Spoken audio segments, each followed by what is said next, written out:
Good morning, Cornerstone. Your inspirational vitamin for the day is going to come from Mark chapter 6. And a little background here. Jesus had just fed the 5,000, and they had picked 12 basketfuls of broken pieces as well as fish after only having loaves of bread and two fish. And Jesus fed 5,000 people. He did a miracle there. And this incident that we're about to look at happens right after that. So in Mark chapter 6 and verse 45, it reads, "Immediately Jesus made his disciples get into the boat and go ahead of him to the other side of Bethsaida, while he himself was sending the crowd away. After bidding them farewell, he left for the mountain to pray. When it was evening, the boat was in the middle of the sea, and he was alone on the land.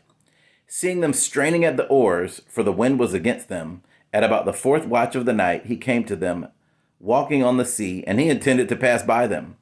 But when they saw him walking on the sea, they supposed that it was a ghost and cried out. For they all saw him and were terrified. But immediately he spoke with them and said to them, 'Take courage, it is I, do not be afraid.' Then he got into the boat with them, and the wind stopped, and they were utterly astonished, for they had not gained any insight from the incident of the loaves, but their heart was hardened." So there's a lot of different things we can talk about in this story. I love that, Jesus sends his disciples away first, and then he dismisses the crowd and bids them farewell. He goes up on a mountain by himself to pray. We see Jesus doing this a lot during his ministry, and he spends the entire evening praying to God. And then he looks out and he sees them straining at the oars, for the wind is against them. I love that Jesus, even while he was up on the mountainside, he had gone up there to pray, he's still sort of looking out at his disciples. To me, I just think about the fact that God is always looking out for me. He sees them straining at the oars, and then about the fourth watch of the night, for those of you that don't know, that's from between 3 a.m. to 6 a.m., he starts walking on the water. And there's this little note in here that Mark writes, and he intended to pass by them. So I always think that's so funny. So Jesus was just going to walk on by while he sees them straining, but it's just interesting. I don't know what that's about or why Jesus was going to do that, but it's just really funny to me. And then they think it's a ghost, and they cry out. They're all terrified, and he tells them to take courage. It's him. They don't need to be afraid. He gets into the boat, and then the wind stops. And it says they were utterly astonished. And what I'd like to focus on today for our inspirational vitamin is this last part where it says, "And they were utterly astonished, for they had not gained any insight from the incident of the loaves, but their heart was hardened."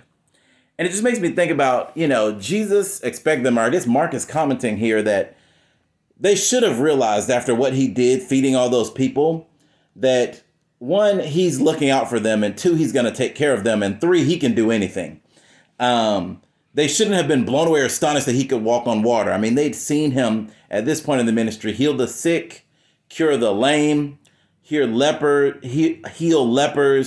rebuke Peter's mother-in-law's fever. I mean, he had done a lot of things. And then there's this taking 2 fish and 5 loaves and feeding 5,000 people. And so the idea is, after seeing all that, Jesus walk on the water shouldn't blow you away. I mean, you should just expect these sort of things from Jesus. And that's really my encouragement today is, what incident from the past can you get insight from?